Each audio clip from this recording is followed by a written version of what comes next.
Assalamualaikum warahmatullahi wabarakatuh. Hai anak-anak, kelas 6 MI Tarbiyatus Syarifah. Bagaimana keadaan kalian hari ini? Mudah-mudahan kita senantiasa diberi Allah kesehatan ya, dan tetap semangat dalam pembelajaran daring. Allahumma amin. Oke anak-anak, kita awali pada hari ini dengan membaca basmalah bersama. Semoga apa yang kita pelajari senantiasa menjadi ilmu yang manfaat dan barokah. Bismillahirrahmanirrahim. Baik anak-anak, sekarang mari kita belajar pelajaran apa ya? Ya, hari ini kita akan belajar tentang tematik 7 pelajaran SBDP. Anak-anak, dalam tema 7 SBDP ini, yang pertama kita akan belajar tentang tangga nada. Tangga nada diatonis yang mencakup diatonis minor dan diatonis mayor. Nah, berikutnya kita akan belajar tentang tari daerah berpasangan. Dan yang ketiga, kita akan belajar tentang patung. Untuk subtema 1, yaitu tentang tangga nada diatonis minor dan mayor, ini sudah pernah kita belajar di tema 5 ya, insya Allah. Itu ada rangkuman Bu Husna yang membuat itu nggih. Itu silakan dibuka lagi tema 5-nya. Kemudian untuk bab 3-nya, ya, subtema 3 tentang patung, ini sudah pernah disampaikan Bu Lili dan Bu Husna, nggih. Insya Allah di tema 1 dan 2, nggih. Jadi ini nanti anak-anak mengulang pelajaran kemarin dan kita ditambahi pelajaran 1 yaitu tentang tari daerah berpasangan. Baik anak-anak, berikutnya kita yuk bernyanyi Ibu Kita Kartini, okay? Yang ada di buku kalian, silakan anak-anak nyanyi sendiri. Insya Allah kalian semuanya pasti bisa, okay? Nah, Ibu Kita Kartini, lagu Ibu Kita Kartini ini ciptaannya adalah W.R. Supratman. Nah, tangga nadanya menggunakan tangga nada diatonis minor. Nanti kita tahu diatonis minor itu bagaimana ya. Nanti kita akan bahas ulang, nggih. Nah, tanda tempo itu adalah cepat lambatnya bunyi. Ibu Kita Kartini, lagu Ibu Kita Kartini ini termasuk tanda tempo yang andante maestoso. Apa andante maestoso itu? Andante maestoso itu adalah lagu yang nadanya lambat tapi penuh dengan keindahan. Oleh karena itu disebut dengan diatonis minor. Kenapa? Karena nadanya lambat, ya, tidak cepat, nada sedih. Itu nanti kita lebih jelasnya di di slide berikutnya. Berikutnya anak-anak, tangga nada diatonis. Apa tangga nada diatonis itu? Tangga nada diatonis adalah sekumpulan tangga nada yang terdiri dari 8 tangga nada. Itu diatonis, ya. Dimulai dengan nada dasar do, re, mi, fa, sol, la, si, do. Diawali dengan do dan diakhiri dengan do. Itu disebut dengan tangga nada diatonis. Kemudian tangga nada diatonis terbagi menjadi 2, yaitu diatonis mayor dan diatonis minor. Berikutnya anak-anak, penjelasan tangga nada diatonis mayor. Tangga nada diatonis mayor itu memiliki interval, ya. Di tema 6 ada kata-kata interval, ya. Interval itu adalah jarak nada antara nada satu dengan nada berikutnya, itu disebut interval. Jadi tangga nada diatonis mayor Intervalnya adalah 1, 1, setengah, 1, 1, 1 dan setengah. Jika digambar seperti ini. Ya, lanjut. Ciri-ciri tangga nada diatonis mayor. Apa Nana? Ciri-cirinya kalau ada lagu menggunakan nada diatonis mayor itu sifatnya sangat gembira, riang gembira, bersemangat, diawali dan diakhiri dengan nada do. Contoh ini lagu wajib Hari Merdeka 17 Agustus tahun 45. Nah itu. Kemudian halo, halo Bandung itu juga termasuk tangga nada diatonis mayor. Itu tadi adalah contoh lagu wajib. Untuk lagu daerah Gundul-gundul pacul dari Jawa Tengah. Gundul-gundul pacul-cul. Nah, itu kan harus dinyanyikan dengan semangat. Berikutnya lagu anak-anak Balonku. Balonku ada 5 itu kan dinyanyikan dengan semangat. Nah, silakan anak-anak contoh-contoh yang lain dibuka di bab nada diatonis mayor. Masih banyak contoh-contoh lagunya, baik itu wajib lagu daerah maupun lagu anak. Berikutnya anak-anak kita belajar tentang tangga nada diatonis minor. Ya, apa ya? Nah, tangga nada diatonis minor itu memiliki interval atau jarak nada 1,5, 1, 1, 1 setengah, 1 dan 1. Nah, ciri-cirinya kalau tadi mayor itu gembira, semangat, ini kebalikannya anak ya. Kalau minor itu bersifat sedih, kayak tadi Ibu kita Kartini itu termasuk minor, nggih. Kurang bersemangat. Diawali dan diakhiri nada 6. Apa itu? La. Nggih, diawali dengan nada la dan diakhiri dengan nada la juga. Contohnya adalah lagu wajibnya Ibu kita Kartini. Kemudian Rayuan Pulau Kelapa. Untuk lagu daerahnya Butet yang ada di buku kalian itu dari Sumatera Utara itu termasuk minor. Kemudian lagu anaknya adalah Kasih Ibu. Ya. Dan masih banyak contoh-contoh yang ada di buku LKS kalian.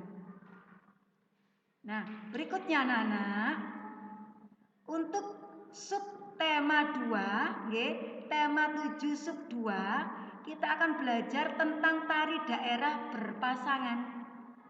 Nah, berikutnya Bu Sna akan menjelaskan jenis tari daerah. Ada tunggal, berpasangan, dan kelompok. Namun, untuk kelas 6 ini, tema 7 ini kita akan belajar tentang tari daerah berpasangan. Tari berpasangan yaitu jenis tari yang ditarikan oleh 2 orang secara berpasangan. Contoh tarian daerah berpasangan, contohnya adalah tari piring dan tari payung dari Minangkabau, Sumatera Barat. Kemudian ada tari serampang 12 dari Sumatera Utara dan masih banyak lagi. Silakan dibuka LKS kalian. Nah, ketika menari kita harus memperhatikan unsur-unsur tari. Di antaranya adalah gerak, tata busana, tata rias, iringan tari, properti dan tempat pertunjukan. Geraknya bagaimana? Itu harus diperhatikan, ya. Jadi yang ikut ekstra tari pasti mengetahui kalau gerak gemulai itu seperti apa, gerak semangat itu seperti apa, ya. Tata busana, kostum. Ya, kostumnya itu mencocokkan dengan tema tari yang disampaikan, tari yang digerakkan, nggih. Kemudian tata riasnya pun harus disesuaikan. Ada tata rias yang bersifat lembut, ada tata rias yang kontras, disesuaikan dengan tema tari yang sedang diperagakan. Kemudian iringan tari atau musiknya dijelaskan juga, nggih. Harus disesuaikan dengan tema yang kita lakukan, nggih, yang kita gerakkan. Kemudian properti. Properti ini adalah alat, nggih, alat ketika kita menari. Kalau kita menari piring berarti alatnya ya harus membawa piring dan lain sebagainya. Tempat pertunjukan. Nah, ini juga penting. Tempat pertunjukannya di mana? Di sekolah, apa di luar sekolah, atau di kampung-kampung itu biasanya 17-an itu kan ada gebiar seni. Biasanya anak-anak yang ikut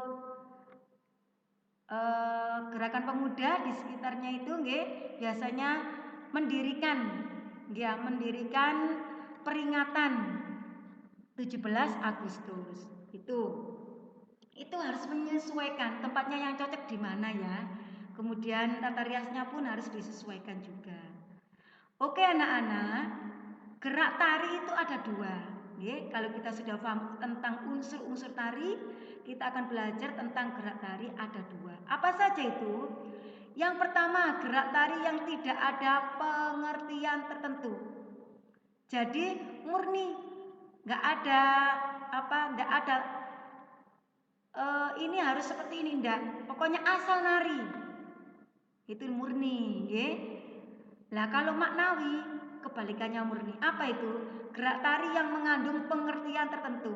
Jadi misalkan sekarang kalau maknawi itu tari payung, karena membawa payung berarti sudah jelas itu adalah tari payung. Kalau murni enggak, asal nari gitu aja.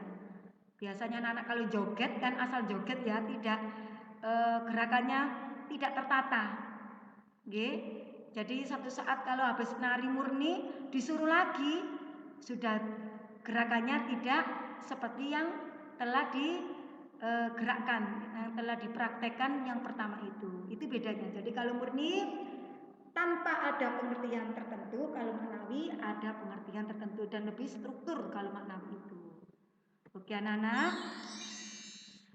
Nah, berikutnya setelah kita belajar tentang interval nada, kemudian kita belajar tentang tarian, lagu sudah, menari sudah.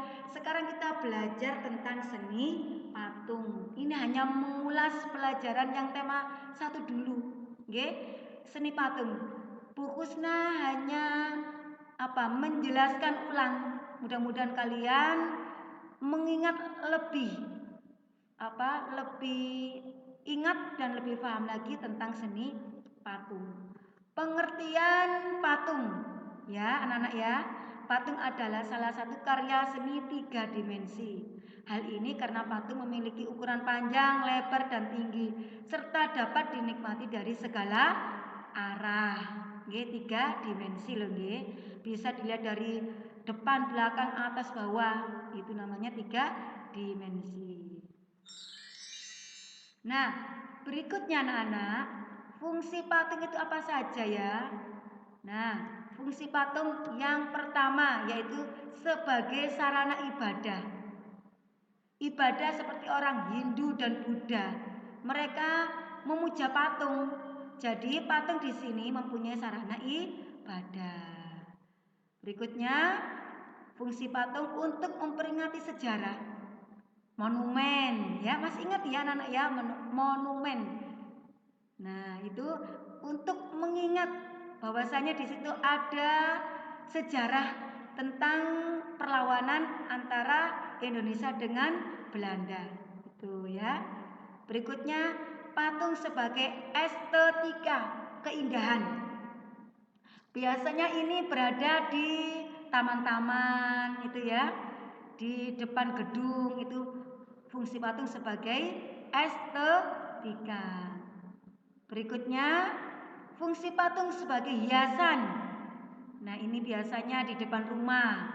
Sama kadang-kadang di taman rumah itu juga ada patung sebagai hiasan saja. Hampir sama penjelasannya dengan estetika. Nah, terakhir anak-anak, fungsi patung sebagai barang dagangan yang dijual belikan. Jadi orang yang membuat patung itu asal buat gitu saja ya untuk dijual belikan. Oke, berikutnya anak-anak, setelah kita belajar tentang fungsi patung, kita belajar tentang jenis-jenis patung. Jenis patung yang pertama yaitu patung sebagai monumen. Nah, itu ada Monumen Surabaya. Di depannya kebun binatang Suro dan Boyo. Berikutnya sebagai dekorasi. Ini dekorasi sama dengan estetika yang berada di taman-taman. Sebagai kerajinan. Nah, itu anak-anak kerajinan. Jadi patung ini biasanya ditaruh di ruang tamu ya. Berikutnya sebagai arsitektur. Nah, arsitektur ini biasanya sebagai peribadatan. Patung sebagai seni. Nah, kamu lihat di situ di depan gedung ada patung yang berlubang-lubang. Itu bukan berarti belum jadi ya, tapi itu betul-betul dibuat sedemikian rupa sebagai seni. Berikutnya sebagai religi, sesembahan, yaitu patung Buddha, sama dengan arsitektur. Oke, setelah kita belajar tentang jenis-jenis patung, nah teknik membuat patung, satu teknik membentuk atau modeling. Nah, bahasa ngetrennya adalah subtraktif. Kemudian teknik mencetak atau casting. Ya, di buku kalian ada istilah aditif, itu termasuk casting. Nah, berikutnya bahan membuat patung apa saja ya? Satu, dari bahan lunak seperti tanah liat, kemudian plastisin yang sudah kita praktekkan ketika tema 1. Bahan sedang. Ya, bahan sedang ini misalkan ada kayu mahoni. Kayu mahoni itu tidak begitu kuat, tidak seperti kayu jati. Ini juga bisa digunakan untuk membuat patung. Berikutnya bahan keras seperti batu, kemudian kayu jati, itu termasuk bahan keras dalam membuat patung. Nah, berikutnya anak-anak,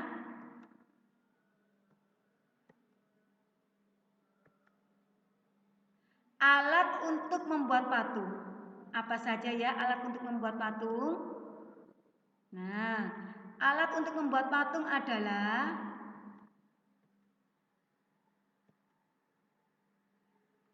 satu, pahat, mengurangi bahan. Kemudian dengan cara cor, menuangkan adonan. Kemudian butsir, dengan cara mengurangi dan menambah bahan. Berikutnya cetak. Jadi alatnya nanti ada gambarnya nak ya. Ini adalah penjelasan ketika kita membuat patung. Maaf, untuk alatnya nanti dijelaskan lagi. Ini adalah tentang cara membuat patung. Ya, alatnya apa saja? Pahat, cor, butsir dan cetak. Membuat cetakan dan las, yaitu menggabungkan bahan. Ini biasanya kalau las membuat patung dari besi. Jadi antara besi satu dengan yang lainnya itu dilas biar bisa menjadi satu rangkaian sehingga menjadi patung yang kokoh. Gitu ya. Berikutnya alat membuat patung. Nah, yang tadi yang Bu Husna sebutkan tadi itu salah tulisan ya. Satu, alatnya apa? Butsir. Butsir atau sudip.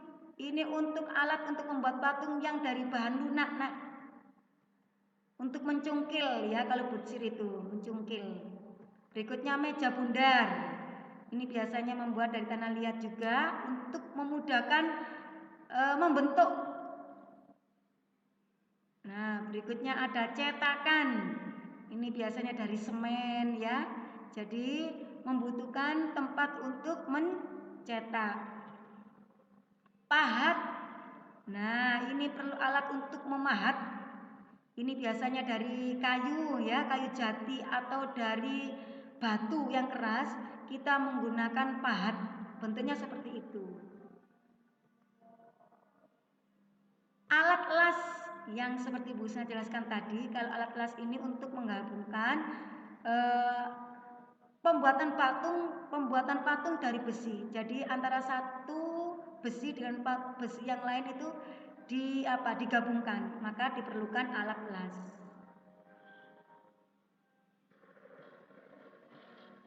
Alhamdulillah Nana, pembahasan tema 7 pelajaran SPDB sudah selesai. Nah, untuk penyemangat kalian, silakan anak-anak mengerjakan tematik evaluasi tematik 7 SPDB A dan B. Ya. Anak-anak selamat belajar, tetap semangat dan jaga kesehatan. Dari Bu Husna ucapkan terima kasih atas waktunya mendengarkan videonya Bu Husna. Oke, saya akhiri. Wassalamualaikum warahmatullahi wabarakatuh.